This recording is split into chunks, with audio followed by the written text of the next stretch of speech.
भक्तगणों, आशीर्वाद भागवत प्रथम स्कंद में आपको गर्भ में परीक्षित की रक्षा, कुंती के द्वारा भगवान की स्तुति और युधिष्ठिर का शोक, यह कथा आपको बताऊंगा। आप इस चैनल को लाइक सब्सक्राइब जरूर करें। कथा पूर्ण सुनिए। भगवान कृष्ण भगवान आपका कल्याण करेंगे। सुनिए। सोची कहते हैं, इसके बाद पांडव श्री कृष्ण के साथ जलाजली के इच्छुक मरे हुए सज्जनों का तर्पण करने के लिए स्त्री को आगे करके गंगा तट पर गए। वहां उन सब ने मृत बंधुओं को जलदान दिया और उनके गुणों का स्मरण करके बहुत विलाप किया। तदनंतर भगवान के चरण कमलों की धूलि से पवित्र गंगा जल से पुनः स्नान किया। वहां अपने भाइयों के साथ कुरुपति महाराज युधिष्ठिर, धृतराष्ट्र पुत्र शोक से व्याकुल, गंधारी, कुंती और द्रौपदी सब बैठकर मरे हुए सज्जनों के लिए शोक करने लगे।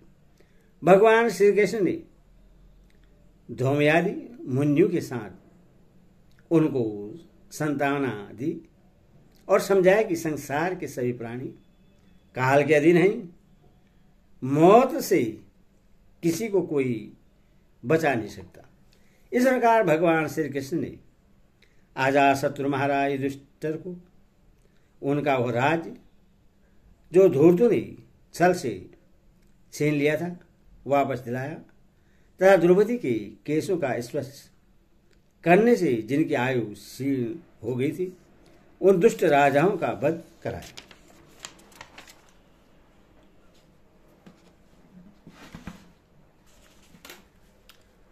साथ ही युधिष्ठिर के द्वारा उत्तम सांगनों से तथा पुरोहितों से 3 अश्वमेध यज्ञ कराए। इस प्रकार युधिष्ठिर के पवित्र यश को 100 यज्ञ करने वाले इंद्र के यश की तरह सब ओर फैला दिया। इसके बाद भगवान श्री कृष्ण ने वहां से जाने का विचार किया।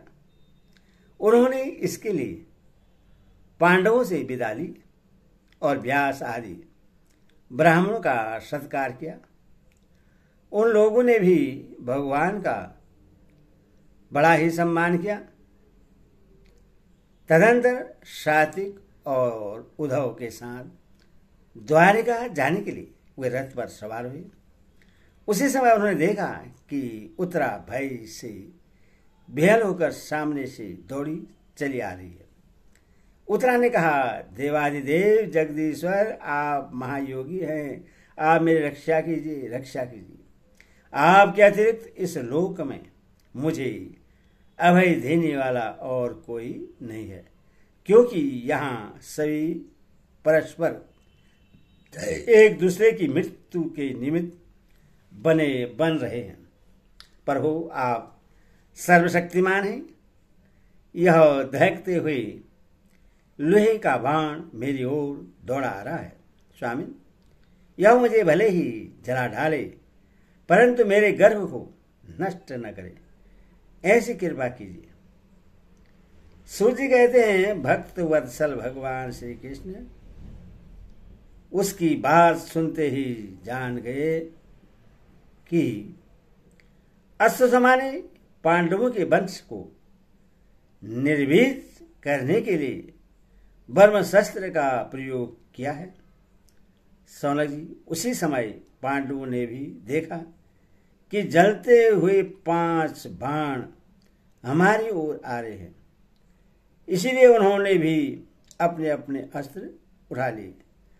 सर्वशक्तिमान भगवान श्री कृष्ण ने अपने अन्य प्रेमियों पर, शरणागत भक्तों पर बहुत बड़ी विपत्ति आई जानकर अपने निज अस्त्र सुदर्शन चक्र से उन निज जनों की रक्षा की।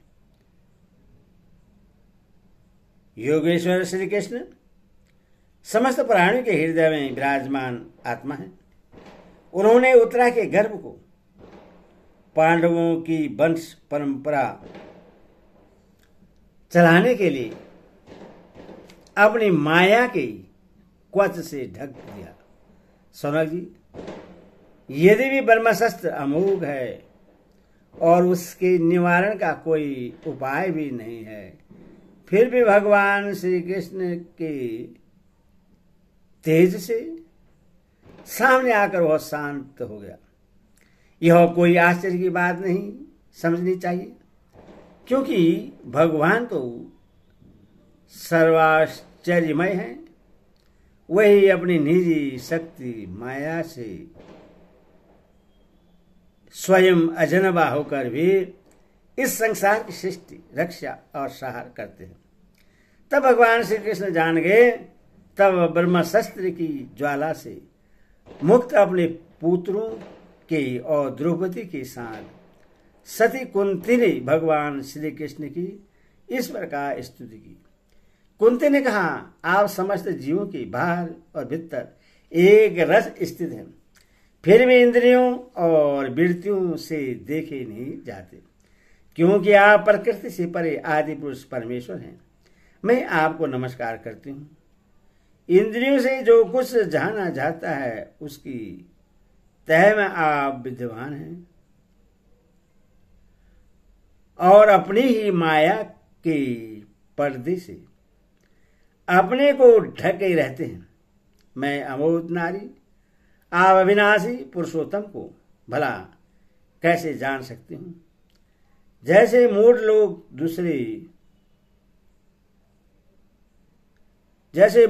दूसरा भेष धारण किए हुए नट को प्रत्यक्ष देखकर भी नहीं पहचान सकते, वैसे आप दिखते हुए भी नहीं दिखते। आप शुद्ध हृदय वाले, विचारशील, जीवन मुक्त परमहंसों के हृदय में अपनी प्रेममयी भक्ति का सर्जन करने के लिए अवतीर्ण हुए हैं। फिर हम अल्पबुद्धि स्त्रियां आपको कैसे पहचान सकती हैं? आप श्री कृष्ण वासुदेव, देवकीनंदन, नंदगोप के लाडले लाल गोविंद को हमारा बारंबार प्रणाम है, जिनकी नाभि से ब्रह्मा का जन्म स्थान कमल प्रकट हुआ है, जो सुंदर कमलों का भलीभांति धारण किया है, जिनके नेत्र कमल के समान विशाल और कोमल हैं, जिनके चरण कमलों में कमल के चिन्ह हैं। श्री कृष्ण, जैसे आपको मेरा बार बार नमस्कार है, ऐसे आपको मेरा बार बार नमस्कार है। ऋषिकेश, जैसे आपने दुष्ट कंस के द्वारा कैद की हुई और चिरकाल से शोकग्रस्त देवकी की रक्षा की थी, वैसे ही पुत्रों के साथ मेरी भी आपने बार बार विपत्ति से रक्षा की है। आप ही हमारे स्वामी हैं, आप सर्वशक्तिमान हैं। श्री कृष्ण, कहाँ तक गिनाऊं? विष से, लाक्षाग्रह की भयानक आग से, हिडिंबम आदि राक्षसों की सृष्टि से, दुष्टों की धूत सभा से, वनवास की विपत्तियों से और अनेक बार के युद्ध में अनेक महारथियों के शस्त्र शस्त्रों से और अभी अभी इस अश्वत्थामा के ब्रह्मशस्त्र से भी आपने ही हमारी रक्षा की है। जगतगुरु, हमारे जीव में सर्वदा पथ पथ पर विपत्तियां आती रहे, क्योंकि विपत्तियों में ही निश्चित रूप से आपके दर्शन हुआ करते हैं और आपके दर्शन हो जाने पर फिर जन्म मृत्यु के चक्कर में नहीं आना पड़ता। ऊंचे कुल में जन्म, ऐश्वर्य, विद्या और संपत्ति के कारण जिसका घमंड बढ़ रहा है, वह मनुष्य तो आपका नाम भी नहीं ले सकता, क्योंकि आप तो उन लोगों को दर्शन देते हैं जो अज्ञान हैं। आप निर्धनों के परम धन हैं।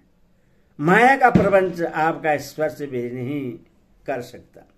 आप अपने आप में ही विहार करने वाले परम शांत स्वरूप हैं। आप ही केवल्य मोक्ष के अधिपति हैं। आपको मैं बारंबार नमस्कार करती हूँ।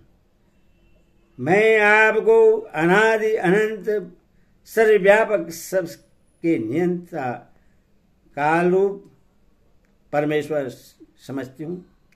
संसार के समस्त पदार्थ और प्राणी आपस में टकराकर विस्मता के कारण परस्पर विशुद्ध हो रहे हैं, परंतु आप सब में समान रूप से विचर रहे हैं।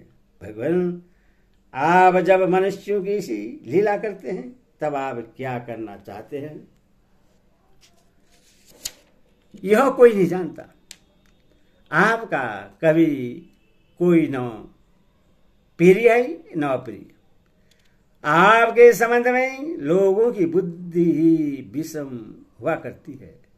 आप विश्व के आत्मा हैं, विश्व रूप हैं। न आप जल लेते हैं और न कर्म ही करते हैं, फिर भी पशु पक्षी मनुष्य ऋषि जलचर आदि में आप जन्म लेते हैं और उन योनि के अनुरूप दिव्य कर्म भी करते हैं। यह आपकी लीला ही तो है। जब बचपन में आपने दूध की मटकी की फोड़कर यशोदा मैया को खिंचा दिया था और उन्होंने आपको बांधने के लिए हाथ में रस्सी ली थी, तब आपकी आंखों में आंसू छलक आए थे। काजल कपोलों पर बह रहा था, नेत्र चंचल हो रहे थे और भय की भावना से आपने अपने मुख को नीचे की ओर झुका लिया था। आपकी उस दशा का लीला छवि का ध्यान करके मैं मोहित हो जाती हूं। भला जिससे भय भी भय मानता है, उसकी यह दशा। आपने अजन्मा होकर भी जन्म क्यों लिया है, इसका कारण बतलाते हुए कोई कोई महान पुरुष यूं कहते हैं कि जैसे मंद्याचल की कीर्ति का विस्तार करने के लिए उसमें चंदन प्रकट होता है, वैसे ही अपने प्रिय भक्त पूर्ण श्लोक राजा यदु की कीर्ति का विस्तार करने के लिए ही आपने उनके वंश में अवतार ग्रहण किया है। दूसरे लोग यूं कहते हैं कि वसुदेव और देवकी ने पूर्व जन्म में सूतवा और प्रेषरी के रूप में आपसे यही वरदान प्राप्त किया था, इसीलिए आप अजन्मा होते हुए भी जगत के कल्याण और दैत्य के नाश के लिए उनके पुत्र बने हैं। कुछ और लोग यो कहते हैं कि वह पृथ्वी दैत्यों से अत्यंत भय से समुद्र में डूबते हुए जहाज की तरह डगमगा रही थी। पीड़ित हो रही थी, तब ब्रह्मा की प्रार्थना से उसका भार उतारने के लिए आप प्रकट हुए।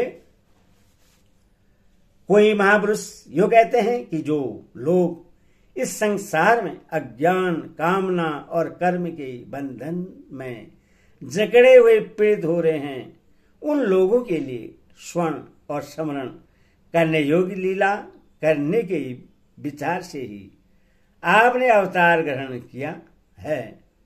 भक्तजन बार बार आपके चरित्र का स्वर्ण गान और कीर्तन एवं स्मरण करके आनंदित होते रहते हैं। वही अविलंब आपके उस चरण कमल का दर्शन कर पाते हैं जो जन्म मृत्यु के प्रभाव को सदा के लिए रोक देता है। भक्त वाचा कल्पतरु पर हो, क्या आप अपने आश्रित और संबंधी हम लोगों को छोड़कर जाना चाहते हैं? आप आप जानते हैं कि आपके चरण कमलों के अतिरिक्त हमें और किसी का सहारा नहीं है। पृथ्वी के राजाओं के तो हम यूं ही विरोधी हो गए हैं। जैसे जीव के बिना इंद्रियां शक्तिहीन हो जाती हैं, वैसे ही आपके दर्शन बिना यदुवंशियों के और हमारे पुत्र पांडवों के नाम तथा रूप का अस्तित्व ही क्या रह जाता है। गदाधर, आपके विलक्षण चरण चिन्हों से चिन्हित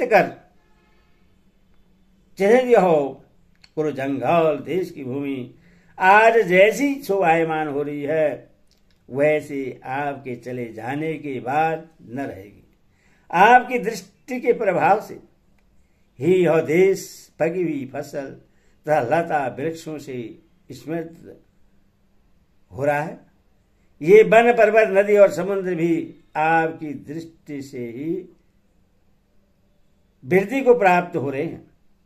आप विश्व के स्वामी हैं, विश्व के आत्मा हैं, आप विश्व रूप हैं। यदुवंशियों और पांडवों में मेरी बड़ी ममता हो गई है। आप कृपा करके सज्जनों के साथ जोड़े हुए इस स्नेह की दृढ़ फांसी को काट दीजिए। श्री कृष्ण, जैसे गंगा की अखंड धारा समुद्र में गिरती रहती है, वैसे ही मेरी बुद्धि किसी दूसरी ओर न जाकर आपस में ही निरंतर प्रेम करती रहे। श्री कृष्ण, अर्जुन के प्यारे सखा यदुवंश शिरोमणि, आप पृथ्वी के भारूप राजवेशधारी दैत्य को जलाने के लिए अग्नि स्वरूप है। आपकी शक्ति अनंत है। गोविंद, आपका यह अवतार गौ ब्राह्मण और देवताओं का दुख मिटाने के लिए ही है। योगेश्वर, चराचर के गुरु भगवान, मैं आपको नमस्कार करती हूँ। सूची कहते हैं, इस प्रकार कुंती ने बड़े मधुर शब्दों में भगवान की अधिकांश लीलाओं का वर्णन किया। यह सब सुनकर भगवान श्री कृष्ण अपनी माया से उससे मोहित करते हुए से मंद मुस्कुराने लगे। उन्होंने कुंती से कह दिया, अच्छा ठीक है, और रथ के स्थान से वे हस्तिनापुर लौट आए। वहां कुंती और सुभद्रा आदि दैत्यों से विदा लेकर तब वे जाने लगे। तब राजा युधिष्ठिर ने बड़े प्रेम से उन्हें रोक लिया। राजा युधिष्ठिर को अपने भाई बंधुओं के मारे जाने का बड़ा शोक हो रहा था। भगवान की लीला का मर्म जानने वाला व्यास आदि महर्षियों ने और स्वयं अद्भुत चरित्र वाले भगवान श्री कृष्ण ने भी अनेकों इतिहास कहकर उन्हें समझाने की बहुत चेष्टा की, परंतु उन्हें संतावना न मिली। उनका शोक न मिटा। सनकादि ऋषियों, धर्मपुत्र राजा युधिष्ठिर को अपने सज्जनों की वध से बड़ी चिंता हुई। वह वेग युक्त चित्त से स्नेह और मोह के वश में होकर कहने लगे, भला मुझ दुरात्मा के हृदय में बदमूल हुए इस अज्ञान को देखो। मैंने सियार कुत्तों के आहार इस अनात्मा शरीर के साथ अनेक अशुणी सेना का नाश कर डाला। मैंने बालक, ब्राह्मण, संबंधी, मित्र, चाचा, ताऊ, भाई, बंधु और गुरुजनों से द्रोह किया है। करोड़ों वर्षों में भी नरक से मेरा छुटकारा नहीं हो सकता। यदि भी शास्त्र का वचन है कि राजा यदि प्रजा का पालन करने के लिए धर्म युद्ध में शत्रु को मारे तो उससे पाप नहीं लगता। फिर भी